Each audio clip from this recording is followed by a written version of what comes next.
What is going on, guys? Welcome back. Commentary. If we're going to do a couple videos, going to start with this pass rush mechanic. I just want to say off the front of this video, a lot of people in that stream commenting about how boring it was, how monotone it was, how uninspired it was. Let me just say, both to Kralo and Clint, I understand that you're in a tough position, and I understand you don't want to be doing this from your homes, and I appreciate that you took time to do it to begin with, but if you're not going to speak with confidence, if you're not going to project excitement about your game, you are there to sell us a brand new game. And by all accounts, not much of that game is brand new. So I don't know if you need a Red Bull. I don't know if you need to look at your paycheck real quick. But streams like that turn a lot of consumers off. Because if you don't care enough to get excited about your game, why should the community?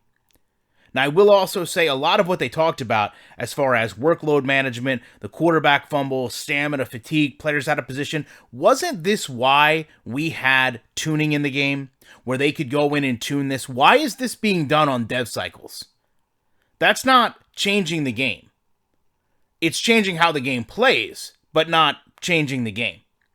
So there is a new Lamar Jackson ability. I believe it's called TUS. I'm not exactly sure what it's going to be or what it's going to do, but we did get to see a sneak peek of it. But what I want to talk about is actually one of the more positive things that came from this stream, and it's really the ideology that they finally listened to the community and how broken the gameplay mechanics are.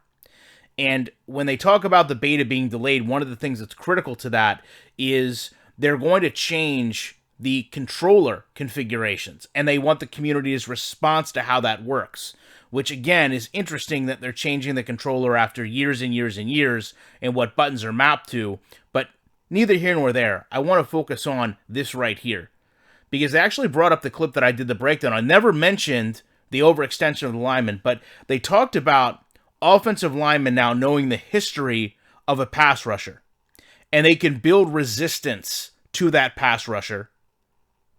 So if you continue to spam a move over and over and over, not only would you run out of moves, but you would also have that lineman adapt to what you're doing. That actually is a very, very good feature if it is implemented properly. Now, they did say you can switch back and forth in terms of making changes to your linemen, and the offensive line would not have that same memory. So if you're going to switch from one pass rusher to another, it wouldn't automatically fight outside or fight inside, but it would remember once you switch them back.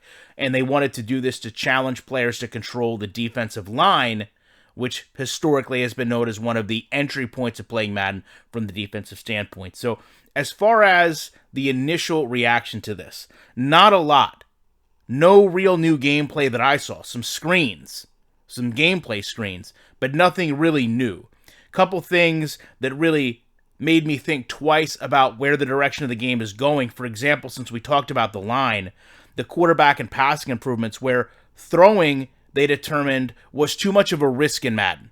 And again, that goes back to the competitive gamers constantly running the ball. And they wanted to balance the run game out, and they've done that by having quarterbacks throw out of sacks with that physics-based solution they talked about, which even more interesting to me, because when we went back and looked at that, we understood that the images they showed were just animations that were actually the same.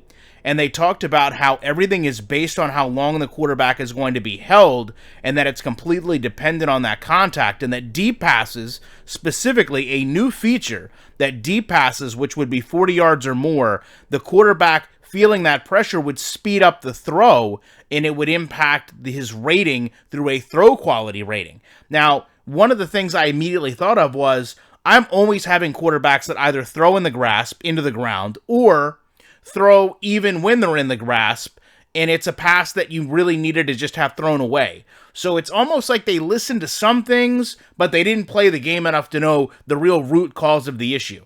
So it'll be interesting to see the balance of that. Other than that, as I said, I'm going to have a bunch more content come out tonight, so just stay tuned to my channel. Appreciate you guys checking this out, and I will be back very shortly with more commentary.